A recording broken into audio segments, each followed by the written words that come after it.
আসসালামু আলাইকুম প্রিয় শিক্ষার্থীবৃন্দ, ডিপ্লোমা ইন ইঞ্জিনিয়ারিং শিক্ষাক্রমের আজকের এই অনলাইন লাইভ ক্লাসে সবাইকে স্বাগত। আশা করি তোমরা সবাই ভালো আছো। আজকে ক্লাস উপস্থাপনায় Mohammad Abbas Ali, instructor non tech পদার্থ, রংপুর পলিটেকনিক ইনস্টিটিউট, রংপুর। আজকে লেকচার 23, বিষয় ফিজিক্স 2, বিষয় কোড 65922, নবম অধ্যায় অর্থাৎ অধ্যায় 9, ইলেকট্রন, ফোটন এবং তেজস্ক্রিয়তা, রচনামূলক প্রশ্নগুলো নিয়ে আলোচনা করব। আজকে এই অধ্যায়ের রিভিউ ক্লাস হচ্ছে। প্রিয় শিক্ষার্থীবৃন্দ, তোমরা কি আমার কথা শুনতে পাচ্ছ? যদি শুনতে না পেয়ে থাকো বা শুনতে পেয়ে থাকো একটু কমেন্টের মাধ্যমে জানাও। আর তোমাদের যদি কোনো প্রশ্ন থাকে প্রশ্ন করবে, লেকচার শেষে সে প্রশ্নগুলোর উত্তর দেওয়ার চেষ্টা করব।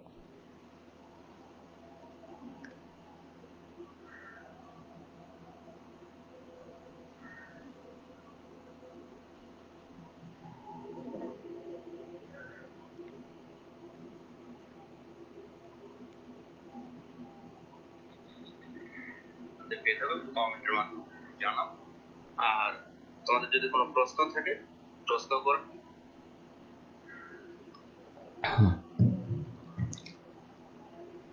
হ্যাঁ, ধন্যবাদ। তোমরা শুনতে পাচ্ছ আশা করছি। আজকের আলোচনায় যা থাকছে,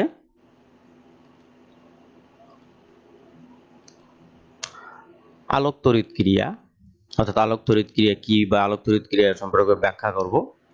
তারপরে এই অধ্যায়ের একটা গুরুত্বপূর্ণ সমীকরণ, আইনস্টাইনের আলোক তড়িৎ সমীকরণ প্রতিপাদন, তেজস্ক্রিয়তার ক্ষয় সূত্র প্রতিপাদন, তেজস্ক্রিয় পরমাণুর অর্ধায়ু ও ক্ষয় ধ্রুবকের মধ্যে সম্পর্ক এবং নিউক্লিয় ফিশন এবং ফিউশনের ব্যাখ্যা। শুরুতেই আলোক তড়িৎ ক্রিয়া। আলোক তড়িৎ ক্রিয়াটা কি? যে কোনো ধাতব পাত্রের উপর বা ধাতব পদার্থের উপরে নির্দিষ্ট কম্পাঙ্ক ও তরঙ্গ দৈর্ঘ্যের আলোকরশ্মি আপতিত হলে ধাতব পাত থেকে ইলেকট্রন নির্গত হয়। এ প্রক্রিয়াকেই আলোক তড়িৎ ক্রিয়া বলা হয়। আর এই নির্গত ইলেকট্রনকে বলা হয় ফটো ইলেকট্রন।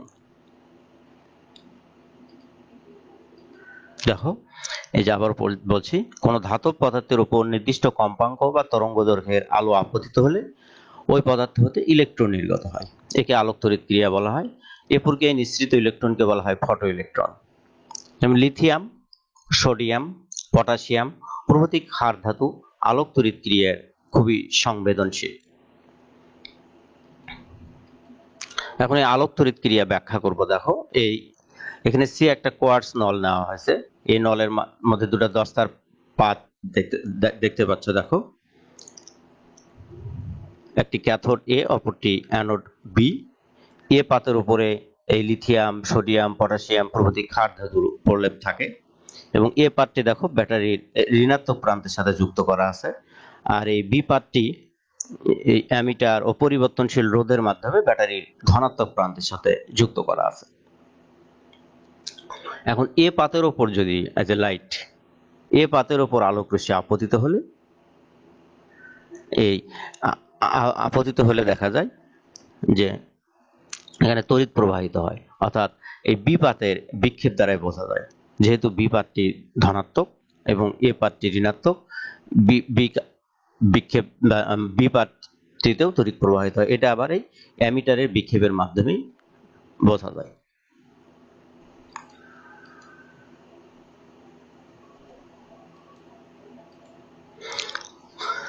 দেখো, ব্যাখ্যাটি আবারও বলছি। সি বায়ুশূন্য একটা কোয়ার্টজ নল।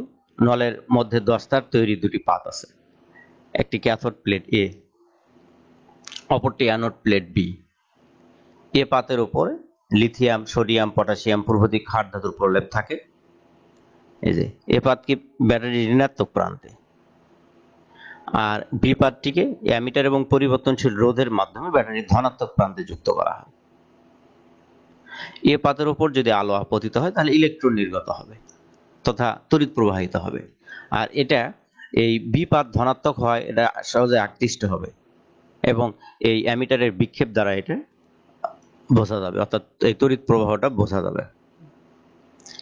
এটাই হলো আলোক তড়িৎ ক্রিয়ার ব্যাখ্যা, বা এভাবেই আলোক তড়িৎ ক্রিয়ার সাহায্যে বিদ্যুৎ প্রবাহিত হয়। অর্থাৎ কোনো ধাতব পাতের উপর আলোক রশ্মি আপতিত হলে এভাবেই বিদ্যুৎ উৎপন্ন হয়।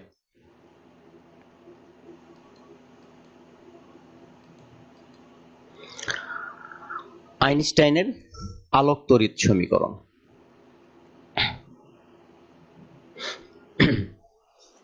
দেখো এখানে একটা ধাতব পাত দেখানো হয়েছে, ধাতব পাত, এর উপরে যে এইচ নিউ শক্তি সম্পন্ন কোনো ফোটন বা আলো, এইচ নিউ শক্তি সম্পন্ন ফোটন বা আলো এই ধাতব পাতের পরমাণুর উপরে আপতিত হয়। ফলে এই ধাতব পাতের পরমাণুর সাথে এই আপতিত ফোটনের একটি স্থিতিস্থাপক সংঘর্ষ হয়। ফলে এবং কি হবে, তাহলে কি হবে, এই ধাতব পাতের পরমাণু এই আপতিত ফোটনের শক্তি শোষণ করে নেয়। এই শক্তিটা এখানে দুই ভাবে কাজ করে। একটি আমরা জানি মানে একটি ইলেকট্রনকে এই নিউক্লিয়াসের বন্ধন থেকে মুক্ত করে। আমরা জানি পরমাণুর দুটি অংশ থাকে, একটা নিউক্লিয়াস আর বাইরের ঘোলা থাকে ইলেকট্রন।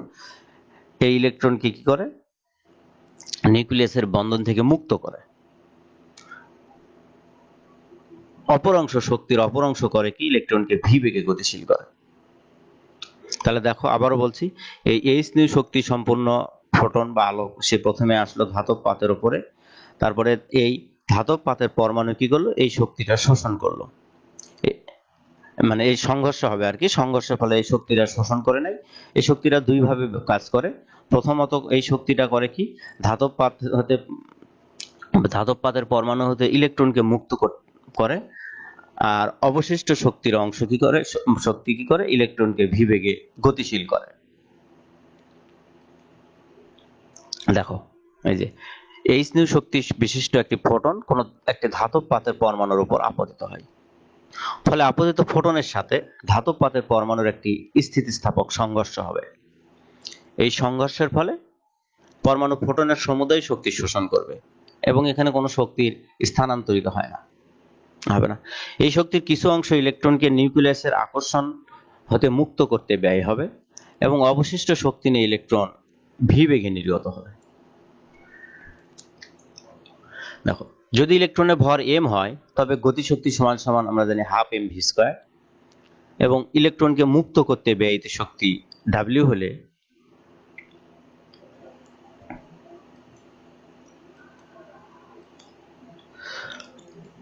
শক্তির নিত্যতা সূত্র অনুসারে পাই। এই যে দেখো, মোট শক্তি প্রথমে আসলো এইচ নিউ আলো, এরপরে এই শক্তিটা দুই ভাবে ভাগ হয়ে গেল।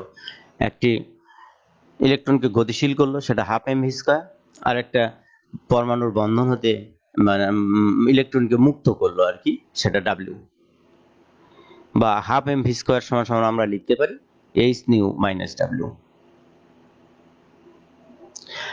এটাই মূলত আইনস্টাইনের আলোক তড়িৎ সমীকরণ। আবার এই সমীকরণকে এভাবে ব্যাখ্যা করা যায় যে ইলেকট্রনের বন্ধন শক্তি যদি ন্যূনতম হয়, ইলেকট্রনের বন্ধন শক্তি যদি খুব ন্যূনতম হয়, খুব কম হয়, তাহলে গতিশক্তি সর্বাধিক হবে, কারণ শক্তির কোনো কি নাই, সৃষ্টি বা বিনাশ নাই, শক্তি কি হয়, শুধু রূপান্তরিত হতে পারে। তাহলে যদি এই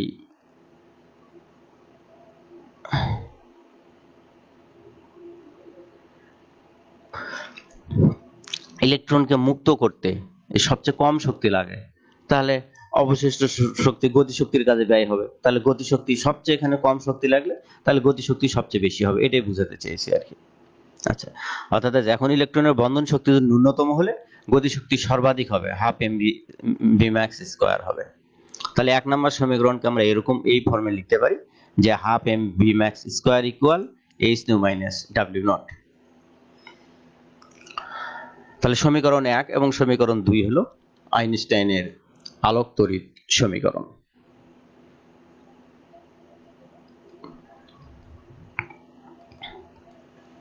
তেজস্ক্রিয়তার ক্ষয় সূত্র বা সূচকীয় সূত্র বা ভাঙ্গনের সূত্র বলা হয়।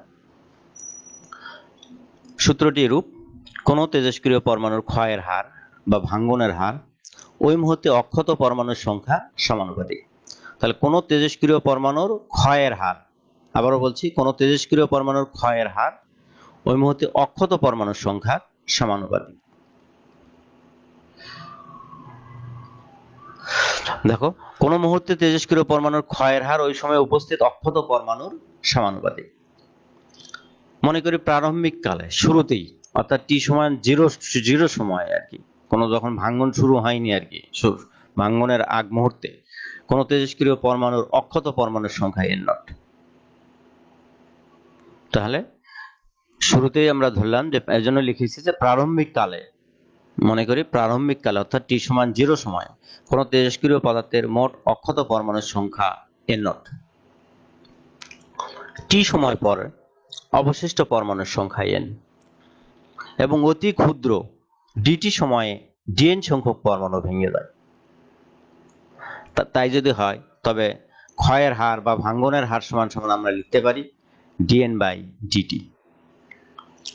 তাহলে তেজস্ক্রিয়তার ক্ষয় সূত্র বলছে কি, কোন মুহূর্তে তেজস্ক্রিয় পরমাণুর ক্ষয়ের হার, কোন মুহূর্তে তেজস্ক্রিয় পরমাণুর ক্ষয়ের হার ওই সময় উপস্থিত অক্ষত পরমাণুর সংখ্যার সমানুপাতিক।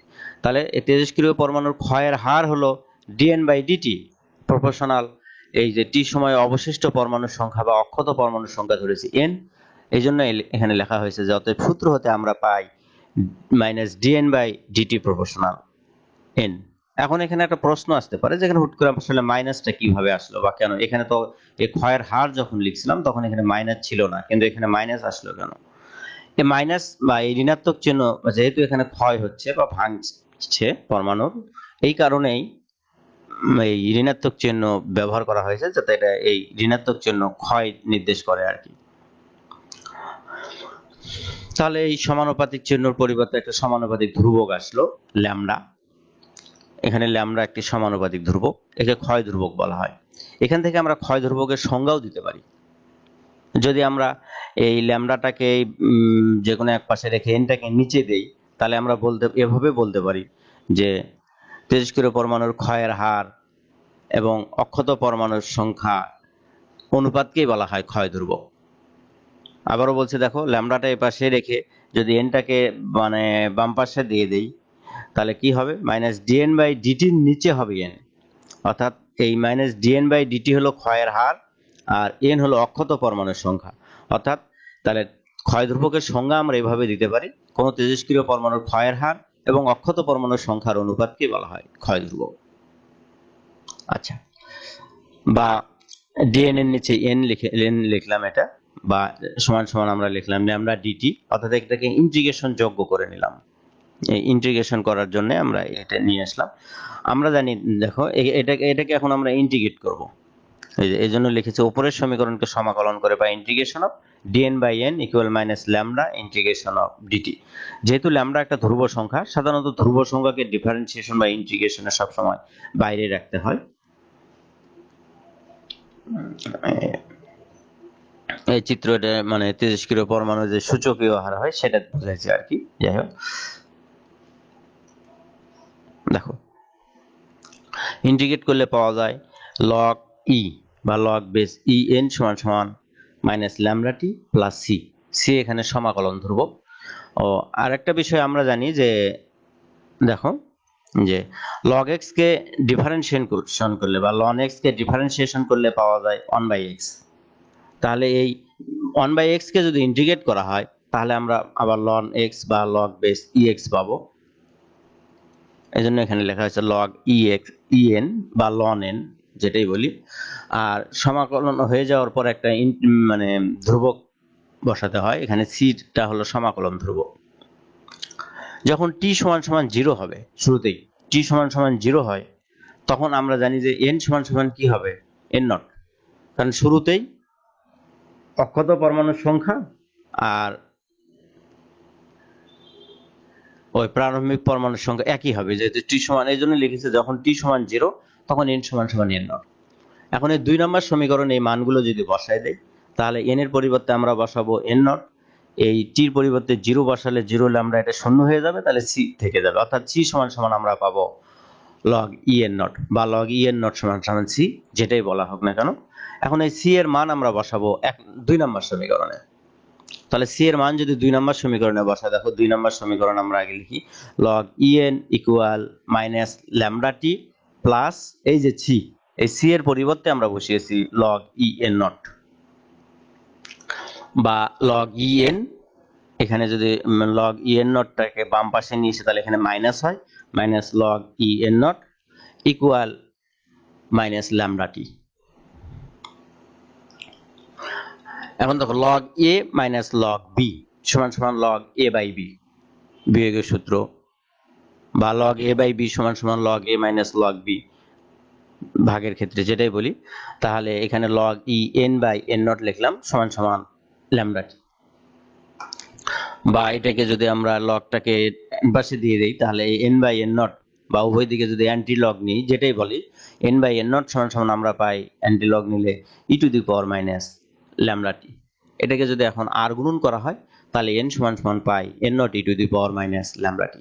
এই তেজস্ক্রিয়তার ক্ষয় সূত্র বা ভাঙ্গনের সূত্র। দেখো অর্ধায়ু, অর্ধায়ু আয়ু অর্ধেক, অর্থাৎ কোন তেজস্ক্রিয় পরমাণুর প্রাথমিক অক্ষত অবস্থা থেকে অর্ধেকে পরিণত হতে যে সময় লাগে। আবারও বলছি, কোন তেজস্ক্রিয় পদার্থের প্রারম্ভিক অক্ষত পরমাণুর সংখ্যা, অক্ষত পরমাণুর সংখ্যা অর্ধেকে পরিণত হতে যে সময় লাগে তাকে অর্ধায়ু বলা হয়। একে টি বা টি হাফ দ্বারা প্রকাশ করা হয়, সাধারণত ক্যাপিটাল টি বা টি হাফ। আচ্ছা, এখন আমরা দেখব এই অর্ধায়ু এবং ক্ষয় ধ্রুবকের মধ্যে সম্পর্ক। দেখো, একটু আগে আমরা প্রমাণ করলাম যে তেজস্ক্রিয়তার ক্ষয় সূত্র থেকে কি আমরা জানি n সমান সমান n naught e to the power minus lambda t. এখানে n নট প্রারম্ভিক পরমাণুর সংখ্যা, ল্যামডা ক্ষয় ধ্রুবক এবং n সমান সমান t সময়ে পরমাণুর সংখ্যা। কিন্তু অর্ধায়ুর জন্য বা অর্ধায়ুর ক্ষেত্রে যখন ছোট t সমান সমান বড় t, আমরা বড় t কে আমরা অর্ধায়ু ধরেছি, আচ্ছা অর্ধায়ু, তখন কি হবে n টা কি হবে অর্ধেকে পরিণত হবে, অর্থাৎ n সমান সমান মানে n নটটা আর কি অর্ধেকে পরিণত হবে। তখন অবশিষ্ট পরমাণু বা অক্ষত পরমাণু n সমান সমান কি থাকবে অর্ধেক হয়ে যাবে n নট বাই 2। আবারও বলছি, অর্ধায়ুর জন্য যখন দেখো অর্ধায়ুর জন্য অর্ধায়ুর সংজ্ঞায় আমরা পড়েছি যে প্রারম্ভিক অক্ষত পরমাণু অর্ধেকে পরিণত হতে, তাহলে এই যে অবশিষ্ট যে পরমাণু থাকলো n, সেটা কি হবে আদি পরমাণুর অর্ধেকে পরিণত হবে n নট বাই 2। তো এখন এই সমীকরণে যদি আমরা এই মানগুলো বসাই তাহলে এখানে n এর পরিবর্তে বসাবো n নট বাই 2 সমান সমান, এখানে ডান পাশে তো আছে n naught e to the power minus lambda t, এই উভয় পাশ থেকে n বাদ যায়, তাহলে এখানে থাকলো half equal e to the power minus lambda t. আচ্ছা, তাহলে উভয় দিকে যদি লন নিয়ে নিই বা উভয় দিকে লন নিলে কি হয় log e half equal minus lambda t. আবার এখানে যে ভাগের সূত্র এসে গেল, তাহলে কি হলো log a minus log b, অর্থাৎ log 1 মাইনাস log 2, এখানে নিচে 2 আছে, সমান মাইনাস ল্যামডা টি। আমরা জানি log 1 বা ln 1 এর মান হলো 0, তাহলে এখানে থেকে গেল শুধু minus log e2 equal minus lambda t, উভয় পাশ থেকে মাইনাস বাদ গেল, তাহলে log e2 সমান সমান ল্যামডা টি, বা t সমান সমান log 2 by lambda, log e2 by lambda বা ln 2 বাই ল্যামডা যেটাই বলি, এটাকেও আমরা লিখতে পারি। আর ln 2 এর মান আমরা জানি যে এটা 0.93, কাজে t সমান সমান আমরা লিখতে পারি 0.693 আর কি, 0.693 বাই ল্যামডা। ইহাই অর্ধায়ু এবং ক্ষয় ধ্রুবকের মধ্যে সম্পর্ক। এখন একটা প্রশ্ন আসতে পারে যে অর্ধায়ু এবং ক্ষয় ধ্রুবকের মধ্যে সম্পর্ক, এই প্রশ্নটা যদি পরীক্ষায় আসে তাহলে আমরা কিভাবে লিখব? তো এটা যদি অতি সংক্ষিপ্ত প্রশ্ন আসে যে 2 নম্বরের জন্য অর্ধায়ু ও ক্ষয় ধ্রুবকের মধ্যে সম্পর্ক লেখো, তখন সরাসরি এটা লিখলেই হবে t সমান সমান ln 2 বাই ল্যামডা কিংবা t সমান সমান 0.693 বাই ল্যামডা, এটুকু লিখলেই চলবে। আর যদি সংক্ষিপ্ত প্রশ্নের ক্ষেত্রে আসে তাহলে এখান থেকেই লিখতে হবে যে এই যে তেজস্ক্রিয় ক্ষয় সূত্র হতে আমরা জানি এই অংশটুকু লিখলেই হয়ে যাবে, এই পর্যন্ত। আবার রচনামূলক প্রশ্ন যদি আসে, এটা রচনামূলক প্রশ্নতেও আসে অনেক সময়, তখন এই আগে সূচকীয় সূত্র বা ক্ষয় সূত্রটি প্রতিপাদন করে নিতে হবে। n সমান সমান n naught e to the power minus lambda t, এই সমীকরণটি প্রতিপাদন করতে হবে। অর্থাৎ এই সমীকরণটি প্রতিপাদন করে এখানে সমীকরণের ধারাবাহিকতা আমরা রাখবো, রেখে আমরা তারপরে এই অর্ধয় এবং ক্ষয় ধ্রুবকের মধ্যে সম্পর্ক প্রতিপাদন করব, এটা রচনামূলক প্রশ্নের ক্ষেত্রে। আশা করি তোমরা বিষয়টা বুঝতে পারছো আর কি। যাই হোক, পরবর্তীতে নিউক্লিয় ফিশন। আচ্ছা, কোন ভারী নিউক্লিয়াসকে যদি নিউটন দ্বারা আঘাত করা হয়, তা ভেঙে প্রায় কাছাকাছি ভরের বা সমভরের দুইটি নিউক্লিয়াস উৎপন্ন হয় এবং বিপুল শক্তি নির্গত হয়, যে প্রক্রিয়া সেটাই মূলত নিউক্লিয় ফিশন। যেমন ইউরেনিয়ামকে নিউটন দ্বারা আঘাত করলে তা ভেঙে বেরিয়াম এবং ক্রিপ্টন উৎপন্ন হয় এবং বিপুল পরিমাণ শক্তি উৎপন্ন হয়। এটা আমি দেখাচ্ছি, দেখো এই বিক্রিয়া। যে আবার বলছি সংজ্ঞাটি দেখো, যে প্রক্রিয়ায় কোনো ভারী নিউক্লিয়াস ভেঙে প্রায় সমান ভরের দুইটি নিউক্লিয়াস উৎপন্ন হয় এবং বিপুল শক্তি নির্গত হয়, তাকে নিউক্লিয় ফিশন বলা হয়। যেমন ইউরেনিয়াম নিউক্লিয়াসকে এখানে দেখো উচ্চ শক্তি সম্পন্ন নিউটন দ্বারা আঘাত করায়, এখানে উত্তেজিত অবস্থায় একটা নিউটন বেড়ে গেছে, দেখো তা ভেঙে কি হলো, বেরিয়াম এবং ক্রিপ্টন উৎপন্ন হলো। হ্যাঁ, আর নিউটন তো এখানে থেকে যাচ্ছে আর প্রচুর শক্তি উৎপন্ন হয় আর কি। এটাই হলো নিউক্লিয় ফিশন।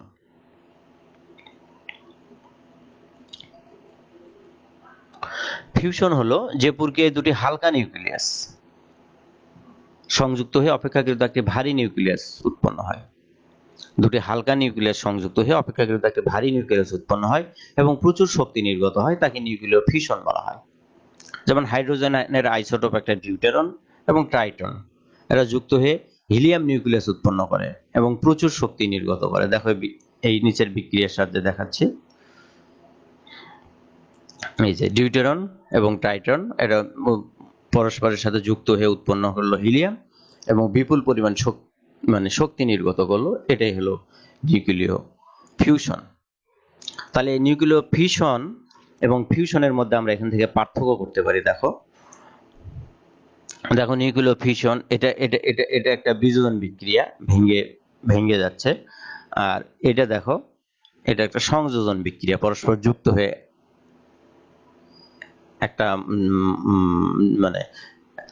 আচ্ছা, আরেকটি দেখো, এটা ভারী নিউক্লিয়াসের ক্ষেত্রে হচ্ছে নিউক্লিয় ফিশন, আর ফিউশনটা হচ্ছে হালকা নিউক্লিয়াসের ক্ষেত্রে। নিউক্লিয় ফিশনে দেখো এখানে যে নিউটন দ্বারা বিক্রিয়া শুরু করতে হচ্ছে, কিন্তু ফিউশনের ক্ষেত্রে এটা নিউটন দ্বারা বিক্রিয়া শুরু করতে হয় না আর কি।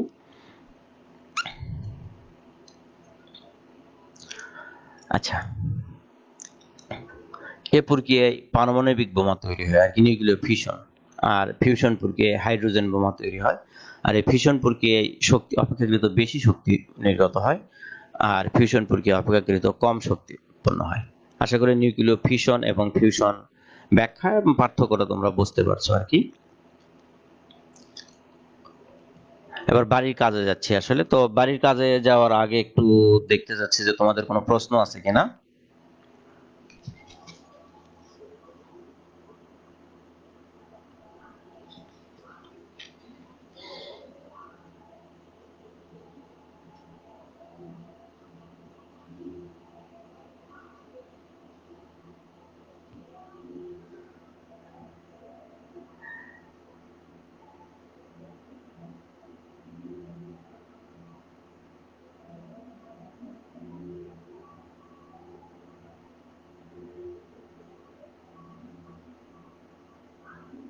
লেকচার শেষে সে প্রশ্নগুলোর উত্তর দেওয়ার চেষ্টা করো।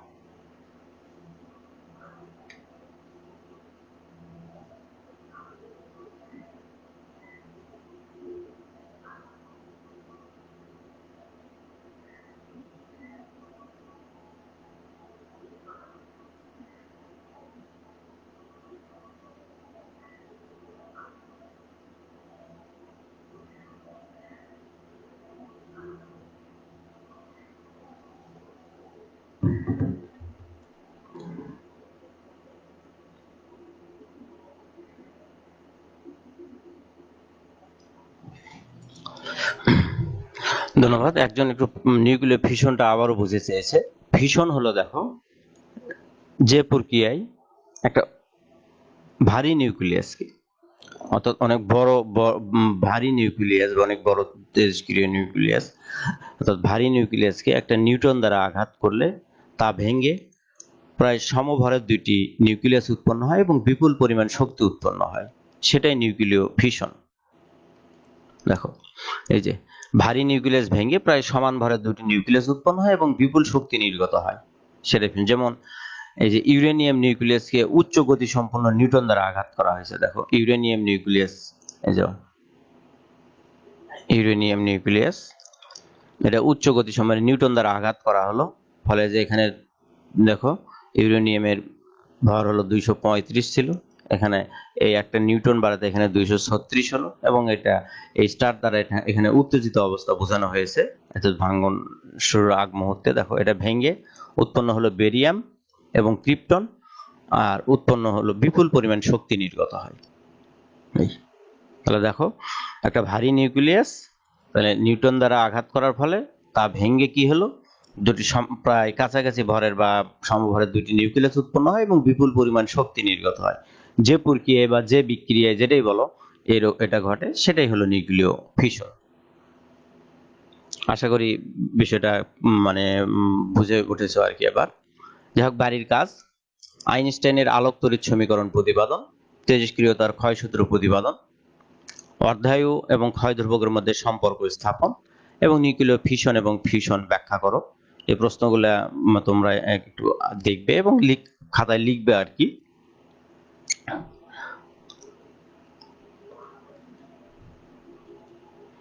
পরবর্তী ক্লাসে যা থাকবে আর কি, মানে অধ্যায় 9-এর এই অর্থাৎ এই ইলেকট্রন, প্রোটন এবং তেজস্ক্রিয়তা অধ্যায়ের গাণিতিক সমস্যাগুলো নিয়ে আলোচনা করব আবারও। আর এই ভিডিওটি পুনরায় দেখতে ভিজিট করুন দক্ষতা বাতায়ন অথবা www.skills.gov.bd তে। তো ধন্যবাদ, আজকে এই পর্যন্তই।